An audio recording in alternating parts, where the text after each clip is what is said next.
Hi guys, and welcome to our Q&As with Mr B. And first of all, Mr B, we've got a question from Vicky, who runs a community pub in Bristol and wants to know why she needs a stock taker if the pub that she runs is with her family as the staff only. Okay, so what Vicky's referring to then is it's quite often I hear that, and what she's basically thinking is the stock taker's only role is to let you know if anyone's stealing, drinking your product or giving it away. And if that was the only role, and she trusts her family and close friends, etc., then maybe she's right? Why do you need a stock taker if you trust your family? However, that's only one of the jobs for a stock taker. The most important job of a good stock taker, the bad ones are referred to as bean counters, by the way, because they just count the stock. A good stock taker, like John, who we use, or Chris, they would visit the site, and within 2 or 3 visits, they would be able, or should be able, to improve your profitability by either protecting your GP percentage or building your GP percentage. They will give you a list of every single product and the GP percentage that you're achieving. Now, if you did do a stock take, you'd have to do it yourself, and that would take forever, even if you knew how to do it, of course. And the other thing they will be able to do is help you look at, if they're local especially, they'll be able to look at the sales prices, because they'll have the competition. They'll know what you can get away with selling the beer or the wine or whatever for. They would also know the best places to buy your stock from. And if you're a food business, I actually put them in a pub up in London, restaurant chain, in London, where it was John, and I got him in there. They were doing okay on the GP percentage, but I was saying to the owners that they should be able to do a bit better. John went there 3 one-monthly visits, and he built the GP by 4 to 5% from memory. So, he made a massive difference in the first 3 visits. And after that, I think he visits them every 6 to 8 weeks now. So a good stock taker will save you money. There are stock takers out there, unfortunately, that just count the stock for you. And although that does serve a purpose for accounts, it doesn't give you that advice that's so needed these days and age. So I would say to Vicky that, yeah, she might have a great family working for her, very trustworthy, but John will be able to help you build your profitability, or Chris. And how often do you advise pub clients, I guess in this case, but restaurant and cafes as well, to get a stock take done? So I would say initially, if you haven't got stocks being done by anyone at all, I would say, like they did in the London place, they did 3 one-monthly visits, and in that time, they managed to save them so much money and fix a lot of their problems.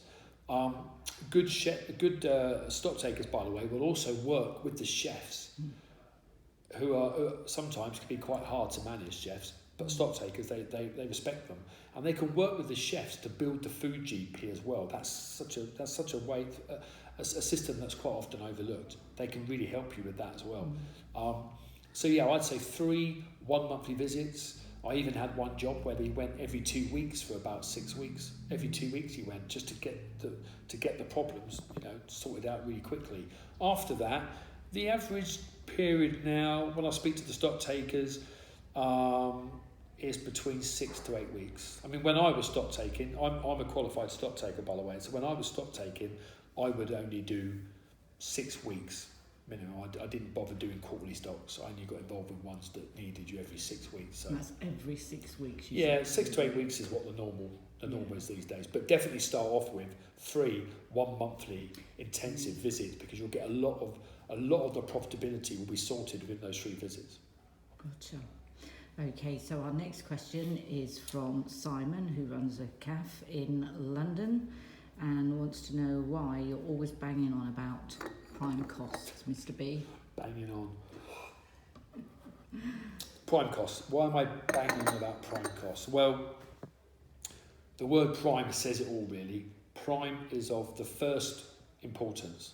Number one cost. You know, and in a restaurant, for instance, you're looking at 65%.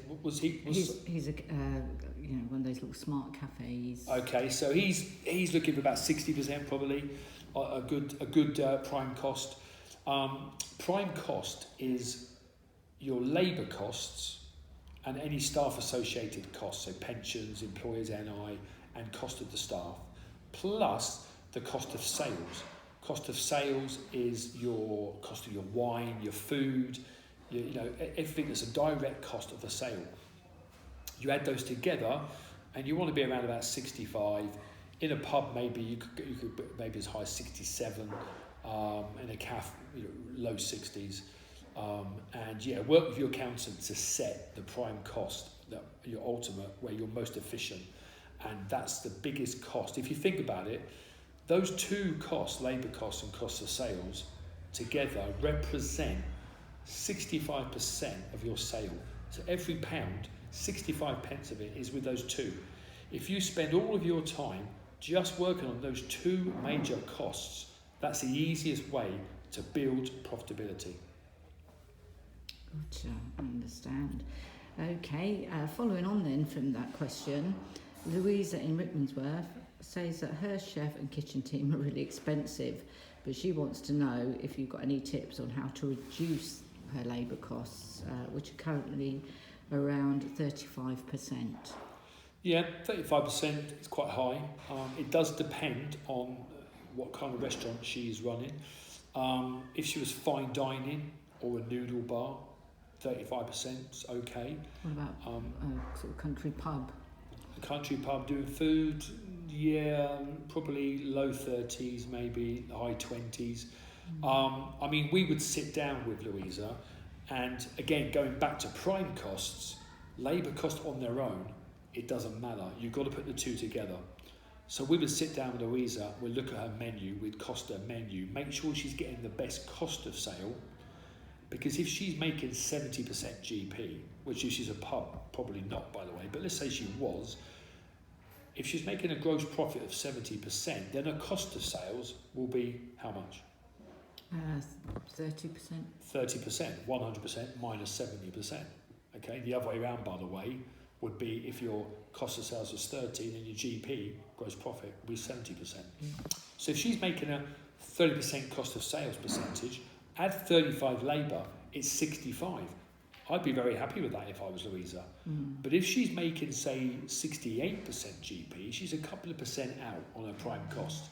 That's either got to come out of cost of sales or labour.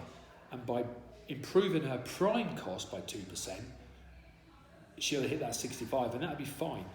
I mean, the question is how to reduce the labour cost, though, and I get asked that a lot, of course. Having worked in operations myself, I've had to do that. And do you know the biggest problem I find? It's when people first take on the restaurant, they get the wrong mix of skill set and menu. And what I mean by that is if you've got a Gordon Ramsay wannabe chef who's costing you a lot of money and wants the best team behind them, you're going to want to get a really good GP. And if you want to get a really good GP, you're going to look for fine dining, right? So fine dining where they're going to make 70% plus. We've got a client that's 75% GP, okay? When you're making those sort of GPs and your cost of sales are only 25% or 30%, you've got 35, 40% to spend on wages. So if you've got the expensive chefs, you've got that mix right. However, if you go and spend all your money on chefs and get a really good team to deliver burgers and chips that you could get a cook to do or a less skilled chef to do, you haven't got the mix right. So you've got to get the mix right from the start on the chef team, okay? Because she actually said her chef costs are high. So she's got a very good skilled set in the chef team, but then she needs to get a good GP. A very good chef, however, could help her get a good GP. He'd work with a stock taker, as we mentioned before. He would know where's best places to buy from, when it's best to make something up or when it's best to buy it in. He'd be able to manage his own team. He'd be able to keep the staff just perfect. He'll use orders. bookings. So when you've got bookings, he'll know how many bookings he's got. He'll know then how many chefs he needs to help that day to deliver just to those bookings. If you do a booking system, you're giving him a good chance to get his staff costs right. The other way of reducing your labour costs is to employ as many part-time staff as you can. Because if you're paying people on the payroll and on a salary, then it doesn't matter how busy or how quiet you are, you're stuck with that cost, right? You've got to pay that. You're paying it anyway. You're paying it anyway. So if you've got part-timers and you know you're going to be busy on a Saturday, you've got a live music event, or you're fully booked at the restaurant, maybe you're going to turn the tables twice and you can't take any more business on, you're going to know exactly how busy you're going to be. You'll better manage your staff cost, part-timers, a lot better. But if you've got full-timers, staff, then you're paying them anyway, right? Bring those full-timers in on quiet shifts where you're not going to make much money, and get the part-timers at the weekends and the busy sessions. Now, I know I've said that before, and you've actually said to me, yeah, but where do you find those staff, right? And that is a challenge for every business in hospitality, but you have to work at it. It's going back to that prime cost that I banged on about earlier. It's labour cost of sales, where you've got to put your effort. So hopefully that's answered Louisa's question. That's been great, Mr. B. So thank you very much for that. And if you'd like to see more of our Q&As, check out Carol's TV page on our website. That's www.carollaccountants.co.uk, and Carol's is spelt with 2 R's and 2 L's. And we'll see you next time. Thanks a lot, Mr. B.